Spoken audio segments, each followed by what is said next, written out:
کیا آپ نے یہ نہیں سنا کہ اگر کوئی شخص دنیا میں کسی پر احسان کرتا ہے، کسی کی مالی مدد کر دیتا ہے یا اس کے گھر کا خرچہ چلاتا ہے، تو لوگوں کو یہ کہتے نہیں سنا آپ نے کہ اوپر ہمارا اللہ نیچے تو آپ ہیں جناب، آپ ہمارے بڑے ہمدرد ہیں، ہمارے لیے اوپر اللہ نیچے آپ ہیں؟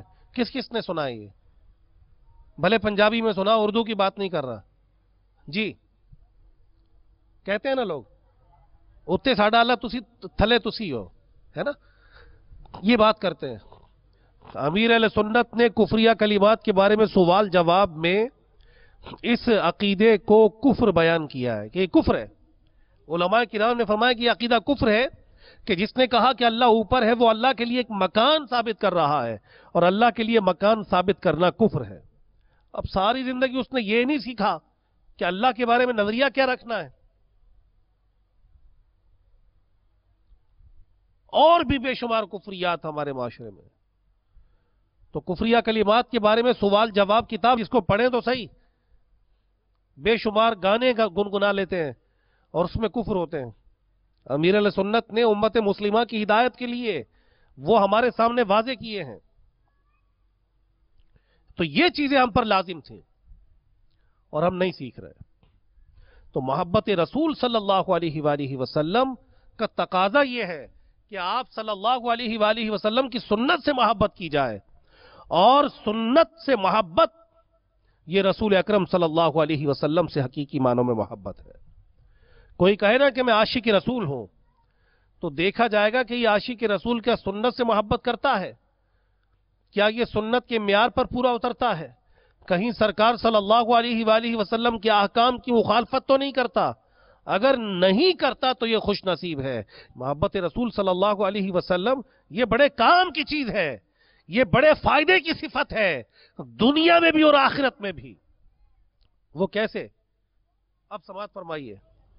حضرت انس رضی اللہ تعالیٰ عنہ اور حضرت ابو ہریرہ رضی اللہ تعالیٰ عنہ بیان فرماتے ہیں کہ رسول اکرم صلی اللہ علیہ وآلہ وسلم کہیں تشریف لیے جا رہے تھے کہ ایک شخص ملا اور مل کر یہ آپ کی خدمت میں عرض کرتا ہے، متی الساعہ یا رسول اللہ، یا رسول اللہ صلی اللہ علیہ وآلہ وسلم قیامت کب آئے گی؟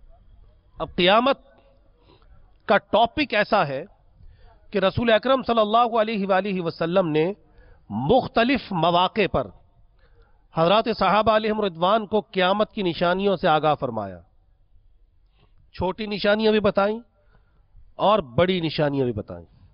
ہم میں سے بے شمار لوگوں کو وہ نشانیاں پہنچی ہیں کہ قیامت سے پہلے حالات کیسے ہو جائیں گے، لوگ کیسے ہو جائیں گے، قتل و غارت گری کیسے ہوگی، مرنے والے کو یہ پتہ نہیں ہوگا کہ مجھے کیوں مارا جا رہا ہے، یہاں تک کہ قتل کرنے والا بھی نہیں جانے گا کہ میں کیوں مار رہا ہوں، کس کو مار رہا ہوں.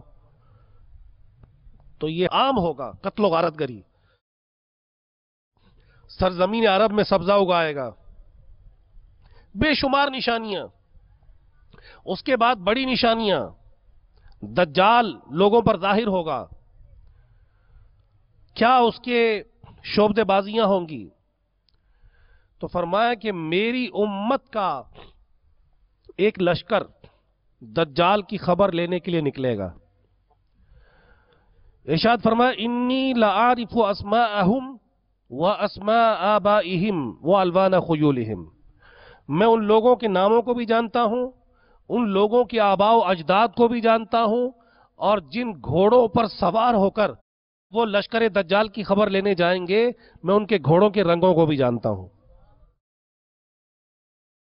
دجال کو کیسے حضرت عیسیٰ علیہ السلام قتل فرمائیں گے، کیسے قیامت قائم ہوگی، قیامت کے مراحل کیا ہوں گے، لوگوں کی قیامت کے دن کیفیت کیا ہوگی. الناس ماج بعضهم فی بعض، لوگ ایک دوسرے سے ٹکرا رہے ہوں گے جیسے سمندر کی موجیں ٹکراتی ہیں. لوگوں کی کیفیت کیا ہوگی، سورج کی کیفیت کیا ہوگی، زمین کی کیفیت کیا ہوگی، لوگوں کی چیخ و پکار کی کیفیت کیا ہوگی، لوگوں کے حساب کی کیفیت کیا ہوگی. فرمایا کہ لوگ حضرات انبیاء علیہ الصلوۃ والسلام کے پاس جائیں گے کہ وہ اللہ کی بارگاہ میں ہماری سفارش کر دیں، ہماری شفاعت کر دیں۔ حضرت آدم علیہ الصلوۃ والسلام لوگوں کو کیا فرمائیں گے، حضرت نوح علیہ الصلوۃ والسلام کیا فرمائیں گے، حضرت ابراہیم علیہ الصلوۃ والسلام کیا فرمائیں گے، اور حضرت عیسیٰ علیہ الصلوۃ والسلام کیا فرمائیں گے، یہاں تک بتا دیا۔ اور پھر فرمایا کہ حضرت عیسیٰ علیہ الصلوۃ والسلام لوگوں کو میرے پاس بھیجیں گے۔ یہ دنیا میں بتایا ہے۔ میں کہوں گا انا لہا انا لہا، ہاں میں ہی اس کام کے لیے ہوں، میں ہی اس کام کے لیے ہوں۔ پھر میں رب تبارک و تعالی کی بارگاہ میں سجدہ کروں گا۔ یہ قیامت کے مراحل بتائے جا رہے ہیں۔ سجدہ کروں گا اور اپنے رب کی وہ حمد و ثنا کروں گا جو اولین و آخرین میں سے کسی نے نہیں کی ہوگی۔ اپنے رب کی حمد و ثنا کروں۔ ارشاد ہوگا ارفع راسک یا محمد، اے محمد صلی اللہ علیہ وآلہ وسلم اپنے سر کو اٹھاؤ، قل تسمع، محبوب کہہ دو تمہاری بات کو سنا جائے گا، سل توتا، محبوب سوال کرو عطا کیا جائے گا، اشفع تشفع، شفاعت کرو تمہاری شفاعت کو قبول کیا جائے گا۔ یہ کیفیت دنیا میں بتا رہے ہیں ہمارے آقا صلی اللہ علیہ وسلم۔ اور پھر مختلف مراحل کا بیان فرمایا قیامت کے، یہاں تک کہ جو سب سے آخری جہنمی، مسلمان جہنمی، جو جہنم سے نکال کر جنت میں داخل کیا جائے گا، میرے آقا فرماتے ہیں کہ میں اس کو بھی جانتا ہوں۔ میں اپنے سب سے آخر میں داخل جنت ہونے والے امتی کو بھی جانتا ہوں۔ حضرت عمر بن خطاب رضی اللہ تعالیٰ عنہ نے فرمایا قام فینا رسول اللہ صلی اللہ علیہ وسلم مقاما فاخبرنا عن بد الخلق حتى دخل اهل الجنة منازلهم ودخل اهل النار منازلهم حفظ ذلك من حفظه ونسيه من نسيه۔ میرے آقا کے بارے میں حضرت عمر بن خطاب رضی اللہ تعالیٰ عنہ نے فرمایا قام فینا رسول اللہ صلی اللہ علیہ وسلم مقاما، کہ سرکار صلی اللہ علیہ وآلہ وسلم ہمارے درمیان کھڑے ہوئے، فاخبرنا عن بدء الخلق، آپ نے ہمیں مخلوق کی ابتدا سے بتانا شروع کیا، حتی دخل اہل الجنت منازلہم ودخل اہل النار منازلہم، یہاں تک بتا دیا کہ جنتی اپنی منزلوں میں پہنچ گئے، جہنمی اپنی منزلوں میں پہنچ گئے۔ مخلوق کی ابتدا سے لے کر لوگوں کے داخل جنت اور داخل جہنم ہونے تک کے واقعات کو بتا دیا، یہ بھی معجزہ ہے، سب بتا دیا۔ لیکن یہاں جب صحابی ملتے ہیں، آپ کو یاد ہے واقعہ، پوچھتے ہیں متی الساعہ یا رسول اللہ، متی الساعہ، قیامت کب آئے گی؟ اب رسول اکرم صلی اللہ علیہ وآلہ وسلم نے انہیں قیامت کی نشانیاں نہیں بتائیں۔ ارشاد ہوتا ہے ما اعددت لہا، تو نے قیامت کی تیاری کیا کی ہے؟ قیامت کا پوچھ رہا ہے، قیامت کی تیاری کیا کی ہے؟ اب یہ صحابی تھے رضی اللہ تعالیٰ، انہوں نے اپنی نیکیاں نہیں گنوائیں، اپنا کوئی حسن عمل، کوئی تلاوت قرآن، کوئی سجدے، کوئی نوافل، ایسی کوئی بات نہیں گنوائی۔ عرض کرتے ہیں ما اعددت لہا کبیر صیام ولا صلاۃ ولا صدقہ، آقا میں نے قیامت کی تیاری نہیں کی، بہت زیادہ نفلی نمازیں پڑھ کر، بہت زیادہ نفلی روزے نہیں رکھے، میں نے کوئی نفلی صدقہ و خیرات نہیں کیا، لیکن ایک صفت میرے اندر ہے، ایک اسپیشیلٹی ہے میری ہے، وہ کیا ہے؟ وَلَكِنِّي أُحِبُّ اللَّهَ وَرَسُولَهُ، لیکن میں اللہ اور اس کے رسول سے محبت کرتا ہوں۔ جب میرے آقا نے یہ سنا تو فرمایا فَإِنَّكَ مَعَ مَنْ أَحْبَبْتَ، بے شک تو اسی کے ساتھ ہوگا جس سے تو محبت کرتا ہوگا۔ تو یہ سرکار صلی اللہ علیہ وآلہ وسلم سے محبت، یہ دنیا اور آخرت میں کام آنے والی چیز ہے، جسے دنیا میں سرکار سے محبت ہے وہ محبت کے تقاضوں کو بھی پورا کرتا ہے۔ اب وہ نہ گھبرائے کہ سرکار صلی اللہ علیہ وسلم کے کرم سے انشاءاللہ وہ داخل جنت ہوگا۔ یہ محبت رسول ہی تو ہمارے پاس ہے جو کام آنے والی چیز ہے، ورنہ عمل سے کوئی نہیں کہہ سکتا ہم میں سے کہ ہم بخشے جائیں گے۔ یہ سرکار صلی اللہ علیہ وآلہ وسلم کا لطف و کرم ہی ہے کہ جس کی وجہ سے امید ہے کہ یہ محبت کی خیرات جس خوش نصیب کو مل جائے، یہ محبت کی سعادت جسے مل جائے، اسے سب سے بڑا خزانہ مل گیا کہ اس کا آخرت میں بیڑا پار ہوگا۔ فرمایا المرء مع من احبا، کہ آدمی اسی کے ساتھ ہوگا جس سے وہ محبت کرتا ہوگا۔ تو الحمدللہ اگر ہم دنیا میں سرکار صلی اللہ علیہ وآلہ وسلم سے، اللہ رب العزت کے نیک بندوں سے، حضرات صحابہ علیہم رضوان سے، حضرات تابعین کرام سے، تبع تابعین کرام سے، ائمہ مجتہدین سے، رب کائنات کے نیک بندوں سے محبت کرتے ہوں گے تو انہی کے ساتھ حشر ہوگا، اور جب ان کے ساتھ حشر ہوگا تو انشاءاللہ حشر کی پریشانیاں تکالیف رہیں گی ہی نہیں انشاءاللہ۔ تو آج یہ نیت کر لیجئے کہ اطاعت والے کام چھوڑیں گے نہیں۔ سب سے پہلا فرض مسلمان کے لیے نماز ہے، نماز نہیں چھوڑیں گے انشاءاللہ، اور اس کے ساتھ ساتھ تلاوت قرآن کی کوشش بھی کریں گے، اور مدرسۃ المدینہ بالغان جن کے لیے یہ چانس جن کو ملتا ہو وہ پڑھیں۔ الحمدللہ دعوت اسلامی کا ہفتہ وار سنتوں بھرا اجتماع ہمارے دنیا کے مختلف ممالک میں یہ اجتماعات کا سلسلہ ہوتا ہے۔ فجی جہاں سے عام طور پر سورج طلوع ہوتا ہے، یعنی سب سے پہلے دن فجی میں نکلتا ہے، اور امریکہ سے بھی آگے جہاں سورج عام طور پر غروب ہوتا ہے۔ الحمدللہ دعوت اسلامی ایسے علاقوں میں بھی سنت کی خدمت کر رہی ہے۔ تو اگر ہم چاہتے ہیں کہ یہ پیغام اور زیادہ بڑھے اور زیادہ پھیلے تو ہم سب کو دعوت اسلامی کے مدنی ماحول سے وابستہ ہو جانا چاہیے، اور دعوت اسلامی کا یہ جو مدنی مقصد ہے جو شیخ طریقت امیر علیہ سنت نے دیا، اس کے مطابق اگر عمل کی کوشش کریں گے تو انشاءاللہ اس پیغام کو پہنچانے میں آسانی ہو جائے گی کہ مجھے اپنی اور ساری دنیا کے لوگوں کی اصلاح کی کوشش کرنی ہے۔ تو اس اصلاح کی جو کوشش ہے، اپنی اصلاح کی کوشش مدنی انعامات کے ذریعے ہوتی ہے، اور مدنی انعامات یہ نیک بننے کا ایک بہترین نسخہ امیر علیہ سنت نے امت مسلمہ کو دیا ہے، اور ساری دنیا کے لوگوں کی اصلاح کی کوشش جو ہم نے کرنی ہے یہ مدنی قافلوں کے بغیر نہیں ہو سکتی۔ جب تک راہ خدا میں ہم مدنی قافلے میں عاشقان رسول کے ساتھ سنتوں کی تربیت کے لیے سفر نہیں کریں گے تو یہ بہت مشکل ہے کہ ہم خدمت کر لیں دین کی معاشرے میں۔ تو یہ جو مبلغین آج دنیا کے مختلف ممالک میں نظر آتے ہیں، یہ بھی ماں باپ کی اولاد ہی ہوتی ہیں، کسی نہ کسی شہر سے ہی ان کا تعلق ہوتا ہے، اور پھر یہ اکوان عالم میں جا کر سنتوں کی خدمت کرتے ہیں۔ تو آپ اپنے آپ کو انڈر ایسٹیمیٹ نہ کریں، آپ میں سے بھی بے شمار ایسے مبلغین ہو سکتے ہیں کہ جو دنیا کے ان لوگوں کو کے لیے رشد و ہدایت کا سامان بن سکتے ہیں کہ جو اللہ رب العزت کی ذات کی معرفت نہیں رکھتے یا دین اسلام کے بارے میں نہیں جانتے۔ تو نیت کر لیجئے کہ ہفتہ وار سنتوں پر اجتماع میں جائیں گے، انشاءاللہ اجتماع میں جانے سے فکر آخرت کا ذہن بھی ملے گا، اور سنتیں اپنانے کا جذبہ اور ذہن بھی ملے گا، اور انشاءاللہ عز و جل عشق رسول صلی اللہ علیہ وآلہ وسلم کی خیرات بھی ہمیں نصیب ہوگی۔ اللہ تبارک و تعالی ہماری حاضری قبول فرمائے، اور ہمیں رسول مقبول صلی اللہ علیہ وآلہ وسلم کا عاشق صادق بنائے۔ آمین بجاہ النبی الامین صلی اللہ تعالی علیہ وآلہ وسلم۔ صلو علی الحبیب صلی اللہ تعالی علی محمد وعلی آلہ وصحبہ وبارک وسلم۔ میں مبلغ بنوں سنتوں کا، خوب چرچا کروں سنتوں کا، ہو کرم بہر خاک مدینہ۔